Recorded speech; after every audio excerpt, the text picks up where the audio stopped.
In some pretty decent form at the minute, hitting scores the last 2 days. Yeah, it's been nice. Is that your question or? Oh, well, sorry. I thought you were going to interrupt it there. Go on, you carry on. I was giving you a wrap. Yeah, thanks. I guess talk us through today. It looked like you had it in hand there. They came back, then clinched it in the Super Over. How'd you see it? Yeah, well, I think we obviously didn't get off to a great start. I thought they bowled very well. But we went in our shells a little bit, which obviously we don't want. We talked about taking the game on, so that's definitely something we can sort of look to improve as we move into the games in Melbourne next week. But I think the momentum we got from Fran coming in, that partnership in the middle, really sort of put the pressure back on the Aussies, and that's what we want to do. We want to punch back under pressure and put the pressure back on the opposition, and we did that brilliantly, I think. Myself and Fran really taking the game on, and we managed to sort of get a bit of momentum towards the back end, and then when you're in as a set batter in T20, you're able to score really quickly. So it was nice that kind of paid off, and we managed to get up to a score that not quite defendable, but something for our bowlers to bowl at. And yeah, what a game of cricket. Credit to the Australians for taking it to Super Over in the end, because with 3 overs to go, I thought we had it in the bank. I think it was over 40 degrees the entire match. How'd you find the conditions? Yeah, tough. I think at half-time I had to take a little moment. The 12-13s and the physio were sort of trying to cool me down, trying to fan me. I had my hands in an ice bath, felt a little bit dizzy, but managed to sort of recuperate myself, a few sort of cold drinks and things like that, and get going. So yeah, I found it quite tough. Obviously with back-to-back games as well, it's the toughest conditions we're probably going to get, 40-degree heat, but that's brilliant for us. What more can we ask for? Those sort of conditions, the close games, they're going to stand us in really good stead for obviously the tournament. I don't know if you noticed, but the planes flying above were water tankers heading to bushfires about 8 kilometres away. It's a bit surreal kind of having that. You can see the smoke in the distance. Those kind of conditions, a bit weird. Or? Yeah, it was a bit strange, obviously really sad, sort of seeing the planes and knowing what's going on, not too far away. It puts cricket in perspective, to be honest. So yeah, obviously it's great that there's now planes fighting them and stuff like that. But yeah, very surreal. The smoke wasn't too bad where we were, but you could obviously see it in the distance. You mentioned in the break that's when you had time to kind of cool down. You know, being out there, I think, 78 runs. How difficult was it to kind of be out there for that long period of time? Yeah, it was tough. Obviously, in T20 cricket, it's really intense. You're trying to get up and back for twos, and I'm not the quickest. So yeah, trying to get that can be tough. And yeah, managing to kind of get my head back on, really cool the body down was key. I felt a bit spaced out, to be honest, in the middle.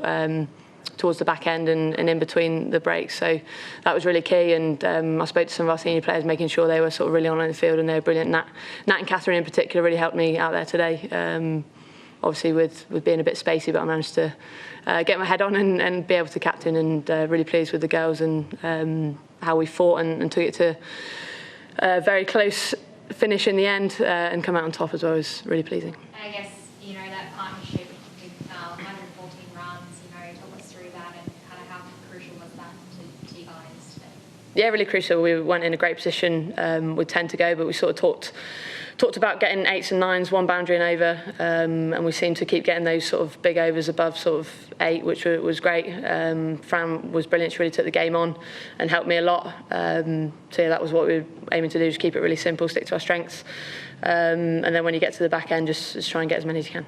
Were you surprised that Australia sent out Healy and Gardner for the Super Over? We did expect Mooney, but yeah, they obviously thought those were the best matchups. But yeah, we just kept it really simple for us.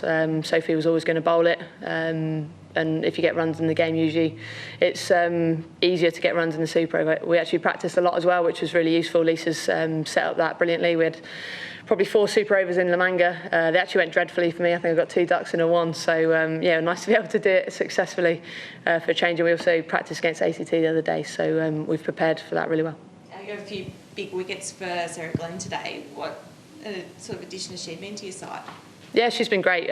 We picked her sort of at the back end of the summer off the back of a brilliant KSL because we thought she'd be effective on these wickets. She was a little bit disappointed how she went yesterday, even though she didn't bowl badly at all, but she's a young kid that's desperate to do well. She learns very quickly, and for her to come back like she did today was outstanding. It's really pleasing against the best team in the world as well. Really pleased for her. I think Nat Siver deserves a mention as well, the way she bowled today. She was my real banker with the ball and really clearing her hands, so chuff her.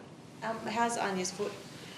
It's okay, I think. They're looking to sort of get her back in the next week or so, so hopefully she'll play some part in the Tri-Series, but I think we're just going to see how it goes, and obviously it looks like she's going to be fit for the World Cup.